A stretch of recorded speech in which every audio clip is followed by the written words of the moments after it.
ঢাকার বুকে দাঁড়িয়ে আছে এক গোলাপি প্রাসাদ, যার দেয়াল যেন আজও লুকিয়ে রেখেছে নবাবদের হাসি, কান্না, প্রেম আর রাজনৈতিক গল্প। কিন্তু জানেন কি, এক ভয়াবহ ঘূর্ণিঝড়ে প্রায় ধ্বংস হয়ে গিয়েছিল এই প্রাসাদ। চলুন ঘুরে আসি আহসান মঞ্জিলের ইতিহাস আর কিংবদন্তির জগতে।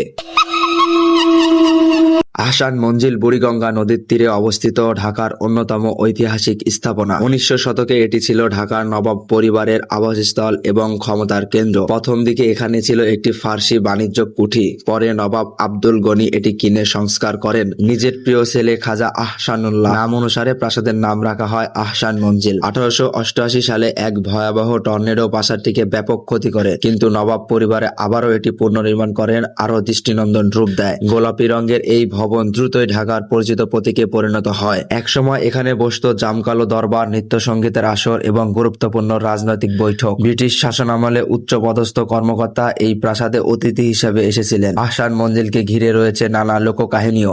স্থানীয়দের মধ্যে প্রচলিত আছে গভীর রাতে নাকি প্রাসাদের নির্জন করিডোরে শোনা যায় পুরো দিনের পদচারণার শব্দ।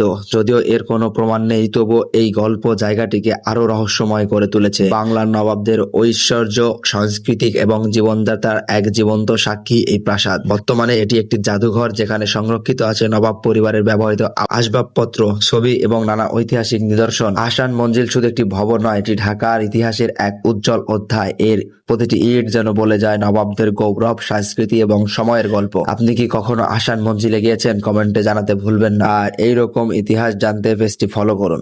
ধন্যবাদ সবাইকে। আসসালামু আলাইকুম।